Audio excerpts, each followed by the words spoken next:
Hey, what's up? This is Jason from leanbodymovement.com. I just wanted to open up this interview. It's going to be a great day because I've got my good friend, and I consider him a huge mentor in fitness to me, Tyler Bramlett from GarageWarrior.com. Just want to thank you so much for being on with us today, Tyler, and let's get into this, all right? Thanks, brother, man. Yeah, I'm happy to be here. Always happy to chat about fitness, health, whatever else is on people's minds. For those of us that don't know you, or may not be familiar with Garage Warrior, why don't you just give us a little down low on who Tyler Bramlett is at Garage Warrior?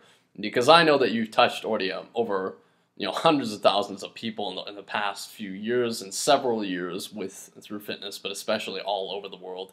Why don't you give us a little down low on that?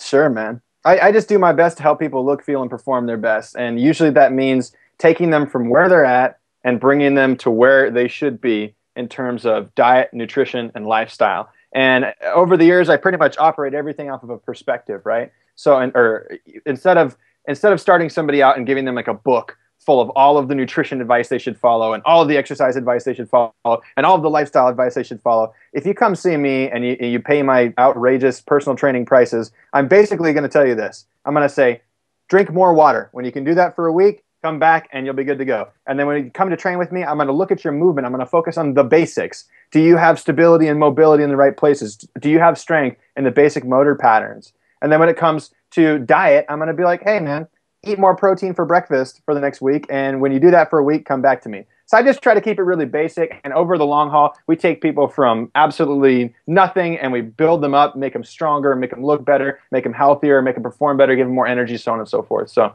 that's what I'm all about, my man. Awesome, dude. Cool.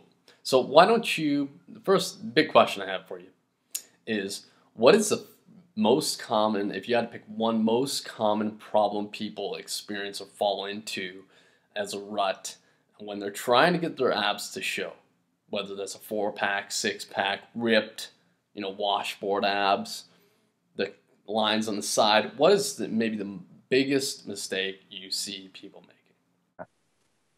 Yeah, well, I like to break ab training down into two different components. There's obviously a nutrition component, which really comes down to the fact that you need to eat less food, make sure you're optimizing your macronutrient ratios, match your carbs to your exercise. But more importantly than that is that you see people in the gym. I don't know about you, Jason, but you walk into the gym and you look at people doing ab workouts, and what do you see?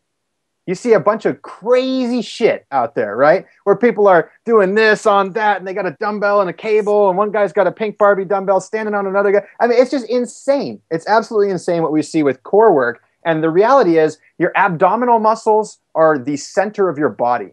They're supposed to fire first before every single other muscle in your body. Most people don't know this, but when you reach to go pick up your wallet from a desk or something like that, the first muscle to fire isn't your arm or your shoulder or anything else. It's actually your core, right? And so if you have a well-integrated core, then you're a strong person. And the stronger you are, the better results you're going to get in all of your workouts, the safer you're going to be, so on and so forth. And when I say core, I like to really make a mention of this. People say abs, and I know that abs are sexy and everybody wants them, but core is the hips to the shoulders, my man. And if you can integrate the use of all the muscles from the hips to the shoulders, then like I said, you're going to be stronger, which means you're going to be able to lift more weight with your workouts, and you're going to be much safer in the process. And, so I guess the mistake is that people don't activate the proper muscles. They think that things like drawing in, like sucking in your belly, you hear that still popularized around gyms. And unfortunately, that's just not true. What we know is true, that to activate your core unit, all of the muscles of your core, you have to do what's called bracing.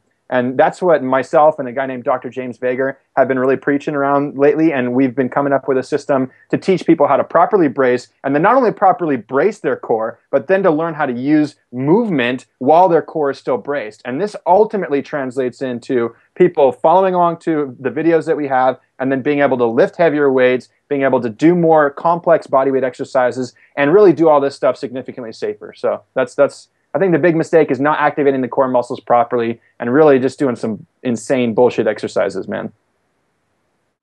Awesome, dude. So why don't we go into the next question, jump right into it.